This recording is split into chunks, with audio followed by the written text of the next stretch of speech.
The one thing I think that people don't understand is like the brain is being developed between 0 and 5. 90% of the brain is being developed. We should be pouring early child care into early childhood. It will prevent so many issues later on in life.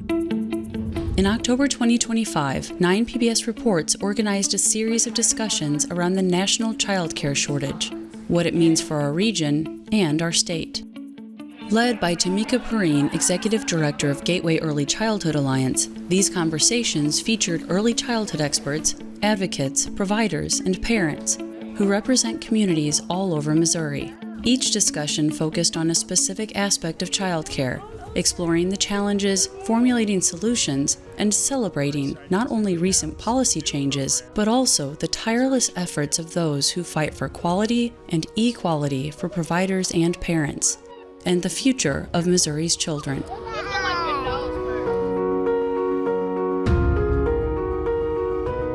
This week, our group was hosted by Community Partnership of Southeast Missouri and Cape Girardeau to discuss the economic and societal costs of childcare deserts, the reasons behind them, and the incredible work that advocates, legislators, and employers are doing to make sure every family has access to quality care. Thanks for hosting us today. You're welcome. We really appreciate it. So we're all from different places, Yes. and childcare deserts have been an issue everywhere that we are, even though we're in a city, we're in rural areas. So what has been your experiences with that? So many times we see under-resourced community having poor quality child care. It shouldn't be so. That's a desert as far as quality. So I want to provide quality care in my community. All of my teachers have CDAs, so I have credential. I'm licensed through NAFCC, National Association of Family Child Care. So my under-resourced families have quality child care. Well, in Southeast Missouri, I cover 22 counties, and we're lucky because Julie, like here in Cape, we have centers and we have a lot of childcare options. But down south, we have some childcare desert. We literally have counties where there's not even a childcare facility.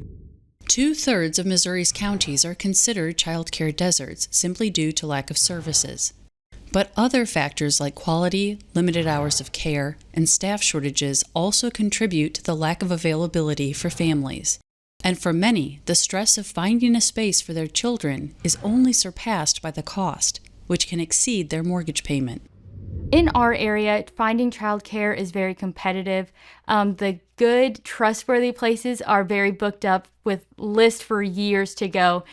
My wife and I own 6 independently owned pharmacies throughout Southeast Missouri. We are headquartered in Cape Girardeau. We've noticed in the last number of years, really since COVID, it has been harder and harder for our employees to find good quality childcare.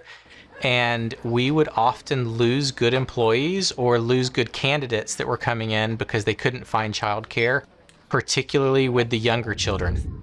The 0 to 2 is the hardest spot to get because the ratios are smaller and we just don't have as many spots. So that plays into why it's so difficult for people to access the care, is because you have to have one adult for every 4 children. Yes, And that's licensing correct. only allows you 4 infants. Okay. 4 infant slots. Now, in our center, we can have a mix of infants and toddlers, but we can have no more than 8 in a classroom and with 2 teachers. To be honest with you, those classrooms don't make profit. I mean, they barely break even because The ratio. It's the 2 and above where the ratios change. It's more profitable. It helps you pay your teachers and, So you've had to school make quite a district. few pivots in your space, haven't you, recently? Yes, we had to add more infant toddler spots because of all the private schools and public schools who've been opening preschools. We've been losing the 3-year-olds to 5-year-olds. And in the city, it is The same. same. Because it's free.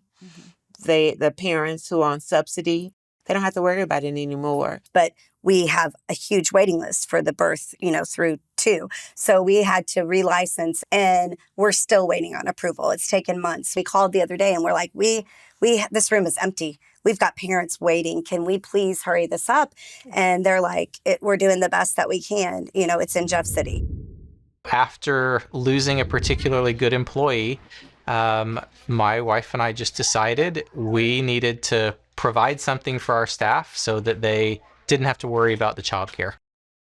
2 years ago, Abe and his wife Emily opened John's Pharmacy Kids, just a few minutes away from their Cape Girardeau store and main offices, with a focus on bridging the infant and toddler care gap for their employees. So I was very blessed. I didn't have the worry or the stress of, where's my kid going to go to daycare? I knew right away that once I was pregnant, I would have childcare lined up. Removing that burden from them has increased their quality of life and increased their productivity at work. We understand business.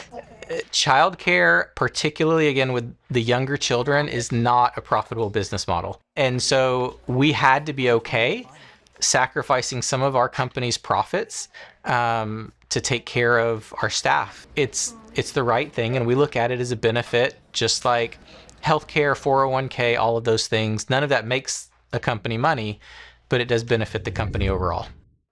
A very recent bright spot in infant and toddler care is the increased rate providers will be paid for those children whose care is subsidized. This means centers can invest more in their staff and facilities. Has the new subsidy rates helped?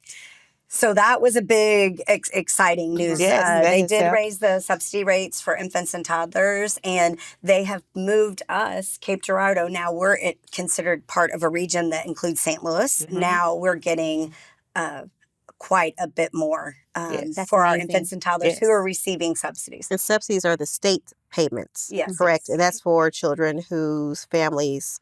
They receive child care assistance because they meet the poverty levels, yeah. And that's hard too. I mean, that we've run into is, so you got a single mom who is receiving a subsidy. She gets a 5 cent an hour raise. All of a sudden, she's like lost all her subsidies. And many of those parents who fall out of the subsidy eligibility range are still in the same position of not being able to afford childcare, which can mean choosing to stay in a low-earning job instead of advancing their career. We often see people who have great talents, but they're limited in their ability to do more. It may be, I can't take this position because I can only afford half a day of childcare, or I can only afford someone who has to be done by this set time, but the promotion they could be looking for may need another hour of work a day. And so having that accessible, affordable childcare really does help the entire economy from a macro scale to the individual household who's looking to advance their own personal life. Low wages and little to no upward mobility in the childcare industry itself contribute to the lack of availability. We used to get people who did have their CDAs, their bachelor's degree. We can't get that anymore. It doesn't pay enough. There are some programs and they have empty classrooms. Correct. They can't bring children in because of staffing. Right. Somebody can go to McDonald's and make more money sometimes than they can working in early childhood. Especially since COVID. Yeah. Especially since COVID. It's very disheartening. And what I just see in my 22 counties is I have providers like ourselves that have been doing it 20, 30 years. But then what I really see is a lot of these teachers that are 18, 19, and 20 that have not had the blessing of experience or education, and they just don't know what they don't know. Even though you want to invest in the child, but the early child care educators, we're going to have to invest in us, the Professional educators. development, yes. Professional development. And coaching. I really believe in coaching. I think it's our job in the nonprofit advocacy area to just talk about the impact of early childhood quality programs. And I just always use my firsthand experience of my little girl that at 2.5 came in with high anxiety, very introverted. And I give all the credit to Julie's program too, because she's blossomed. Well, yeah. And you said something that really I feel very strongly about is we are experiencing more kids who have trauma, who have behavior and developmental issues. And yet we don't get any additional support. And we're expected to deal with all of this and love these children and help these children through this trauma. So we're even having to have a third person come in and help in a classroom, and try to figure out how to pay that person, because otherwise our teachers are going to quit. Yes. Because it's too hard. the one thing I think that people don't understand is like the brain is being developed between 0 and 5. 90% of the brain is being developed. We should be pouring Early money childcare. into early childhood. It will prevent so many issues later on in life, mental health. I mean, I preach this to our teachers all the time. You are doing God's work. I mean, you are doing God's work. I mean, this is missionary. We're a very strong believer in education and the great benefits that education can provide, not just for the child individually or for their parents, but for society. And so we wanted to make sure that as early as possible, the kids were able to start learning things that would help them be better prepared for life, and not just their letters and their colors, but how do you speak kindly to someone? How do you get in line? How do you take turns? An exciting new program in Missouri is rewarding employers like Abe and Emily Funk with substantial tax credits for providing affordable child care to their staff. We're proud to partner with the state and Missouri Children's Trust Fund to launch such an innovative and community-driven program that facilitates the sharing of child care costs among the state of Missouri employers and families. Employers receiving a significant benefit both federally and with the state having the $2.5 million match. How does that now change things? Having the employers think about this is a benefit and a way to retain your staff, because we know childcare works. These are not for the people that already qualify for subsidy. These are these people that do not qualify for subsidy, that maybe got the 25-cent raise, and that are really good employees, and we want to keep them there. Employers, if they partake in this and join in, and the state joins into, it's like a 1/3 employer, 1/3 state, and 1/3 the parents. It really could help with the workforce. The motto at the pharmacy is like we're one big family, even with like the residents and patients we serve, and then also here like with the employees, and then here at the daycare as well. I've seen so many moms, they're out for maternity for 6 or 8 weeks, and that first day that they drop off the baby, you see them walk in and they just are stressed and they're scared and they're worried, and all they can think about all day is their baby. And so sometimes being able to say, you know what, why don't you take 20 minutes, run down the road, hold your baby, just know that they're okay, and to be able to come back, it's such a relief for them. And then they're able to come back and focus more on their job. I've been talking to providers, and already in Cape County, we have like over 9 and 10, including Julie's, that are interested in contracting slots out, because you want to give parents of options, and where they're living. Did you go to one company and offer the variety of childcare programs? Yes. So I'm we trying are to see how we can do that to programs Yes. in St. Louis. Yes. So we're the Yes. intermediary. We're doing it now. Yeah. We can be advocates, and we're the nonprofit sector, but it can't just be us. It has to continue to be the business providers of the talking, community, the providers, but Yes. also the providers have been added for a long time. It's the nonprofit sector. It's philanthropy. It's the business community, folks like Abe, who will continue to uplift their voices to do this work. We have had the opportunity to meet with a number of legislators and government officials. We've had Governor and Mrs. Kehoe in our daycare here, and they've been able to see and understand some of the challenges. One of the things that we often get asked is, why should the government help a private business? And what we always try to help them understand is that childcare, it's expensive to take care of these children.